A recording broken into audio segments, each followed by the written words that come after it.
So now we are started our next unit, unit number 2, introduction of natural resources, types and classification. तो second unit is all about natural resources. तो इसका हम पहला topic शुरू करने जा रहे हैं, नेचुरल रिसोर्सेज. नेचुरल रिसोर्सेज होते क्या हैं? नेचुरल रिसोर्सेज बेसिकली रिसोर्सेज वो एलिमेंट्स या वो सब्सटेंस होते हैं जो हमारी लाइफ को इजी करने के लिए या फिर हमारी लाइफ को सपोर्ट करने के लिए बाय नेचर हमें मिले हैं, लाइक एयर या फिर सोलर एनर्जी. ये क्या है? वो नेचुरल रिसोर्सेज है जो हमें बाय नेचर मिले हैं हमारे सर्वाइवल के लिए. तो natural resources are the material and components found in the environment they are used by human to fulfill their needs.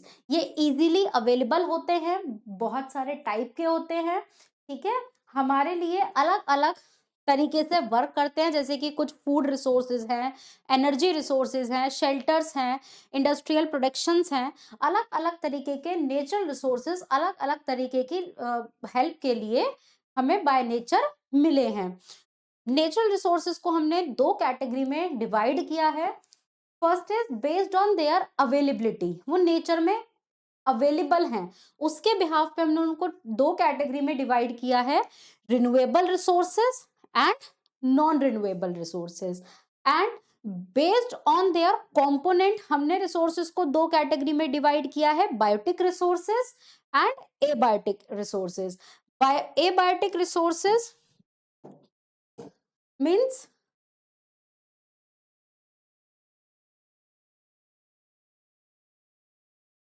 Fossil fuel, ठीक है, ये क्या है? Abiotic resources. सोलर एनर्जी क्या है? Abiotic resources. विंड एनर्जी क्या है? Abiotic resources. एबायोटिक मतलब non living resources. Biotic resources क्या है? प्लांट्स. प्लांट्स क्या है हमारे? बायोटिक रिसोर्सेज, ठीक है, यानी कि लिविंग रिसोर्सेज. अब हमारे पास जो मेन कैटेगरी है नेचुरल रिसोर्सेज की वो है renewable resources and non renewable resources. इन पे एक लॉन्ग क्वेश्चन आता है, write the difference between renewable resources and non renewable resources, या फिर explain renewable and non renewable resources. तो हम पहला डिस्कस करेंगे रिन्यूएबल रिसोर्सेज. रिन्यूएबल रिसोर्सेज क्या है?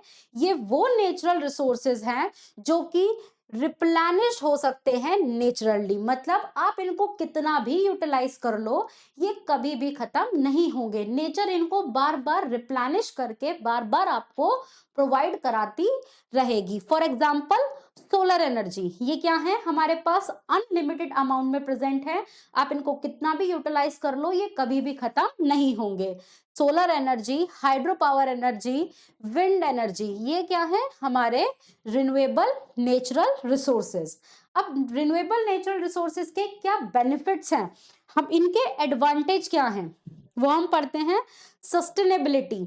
सस्टेनेबिलिटी मतलब ये खुद से रिप्लेनिश हो सकते हैं, सस्टेनेबल है नेचर में, इनको रिप्लेनिश करने में बहुत कम टाइम लगता है, कभी भी खत्म नहीं होते हैं.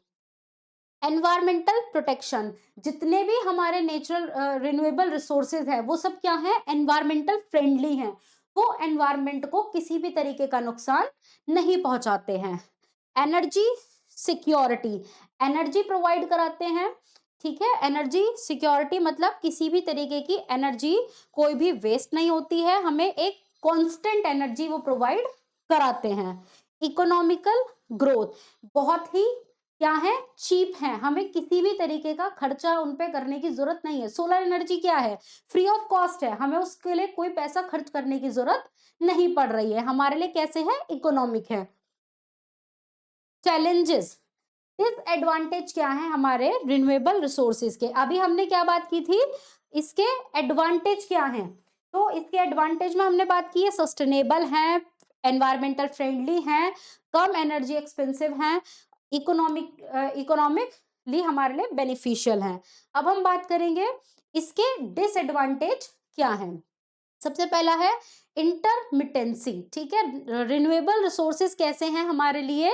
नॉट अवेलेबल ऑल टाइम, ये एक लिमिटेड टाइम में हमें हमारे पास अवेलेबल है, ऐसा नहीं है कि ये हर टाइम हमारे पास अवेलेबल है, ठीक है। सोलर एनर्जी है, अगर हम प्रॉपर डिपेंड कर जाएं कि हमें सोलर लाइट चाहिए, तो हम ऐसा नहीं कर सकते, हम फुल्ली सोलर एनर्जी पे डिपेंड नहीं रह सकते, दिन में है रात को नहीं है, ठीक है। बहुत बार अगर हम विंड एनर्जी की बात करें, बहुत बार हवा बहुत तेज चलती है, बहुत बार नहीं भी चलती है, तो हम इनके ऊपर पूरे टाइम डिपेंड नहीं हो सकते, ये ऑल टाइम अवेलेबल नहीं हो सकते।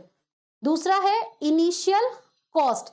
बेशक ये फ्री ऑफ कॉस्ट है, लेकिन जो इनका सेटअप है वो कैसा है, कॉस्टली है। अगर हम हाइड्रो पावर प्लांट की बात करें तो वो कॉस्टली है, अगर हम सोलर पैनल लगाने की बात करें तो उसका जो सेटअप है वो कॉस्टली है। इनको एक बड़ा लैंड सरफेस चाहिए, लैंड एंड स्पेस रिक्वायरमेंट। हमें अगर हाइड्रो पावर एनर्जी से इलेक्ट्रिसिटी प्रोड्यूस करानी है तो हमें एक बड़ा सेटअप चाहिए, हमें सोलर पैनल लगवाना है, अगर हमें पूरी एक बड़ी बिल्डिंग में सोलर पैनल लगवाना है तो हमें एक लार्ज स्पेस चाहिए। एनर्जी स्टोरेज, इनके पास हम ये नहीं कह सकते कि हम एक बहुत लंबे बैकअप के लिए एनर्जी को स्टोर कर कर रख पाएंगे। आप एक ग्लास पानी से बिजली नहीं बना सकते, एनर्जी स्टोरेज का ऑप्शन रिन्यूएबल रिसोर्सेज में नहीं है। दूसरा हम बात करेंगे अपने नॉन रिन्यूएबल एनर्जी रिसोर्सेज की। नॉन रिन्यूएबल एनर्जी रिसोर्सेज कैसे हैं, ये हमारे पास क्या है, एक लिमिटेड अमाउंट में प्रेजेंट है and can not be replenish with in time. ये जल्दी रिप्लेनिश नहीं हो सकते, इनको रिप्लेनिश होने के लिए बहुत लंबा टाइम चाहिए, एक लॉन्ग टर्म टाइम इनको चाहिए रिप्लेनिश होने के लिए। ये एक बहुत लिमिटेड अमाउंट में प्रेजेंट है, ठीक। Environmental impact of non renewable resources, इसके एडवांटेज क्या है इनका, उस पे एनवायरमेंट पे क्या इफेक्ट पड़ता है। क्लाइमेट चेंज, जितने भी हमारे नॉन रिन्यूएबल एनर्जी रिसोर्सेज हैं, एग्जांपल फॉसिल फ्यूल, ये क्या है, ये एनवायरमेंटल फ्रेंडली नहीं है। इनसे क्या होता है, एनवायरमेंटल पॉल्यूशन होता है, global warming, green house gases produce होती हैं, जिसकी वजह से ये क्लाइमेट चेंज को प्रमोट करते हैं, पॉल्यूशन क्रिएट करते हैं, ठीक है। और इनको इनकी माइनिंग के लिए एक बहुत बड़ा लैंड सरफेस हमें डिस्ट्रॉय करना पड़ता है, जिससे कि हैबिटेट डिस्ट्रक्शन की प्रॉब्लम बढ़ जाती है। Next is resources depletion.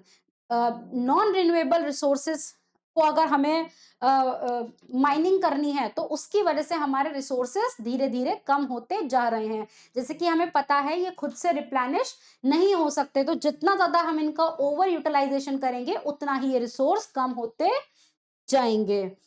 Challenges of non renewable resources, limited supply है, अनलिमिटेड नहीं है, ये एक लिमिटेड अमाउंट में प्रेजेंट है, अगर इनको ओवर एक्सप्लॉइट किया जाएगा तो एक टाइम ऐसा आएगा तब ये खत्म हो जाएंगे। एनवायरमेंटल डिग्रेडेशन, एनवायरमेंटल प्रॉब्लम के लिए रिस्पॉन्सिबल है।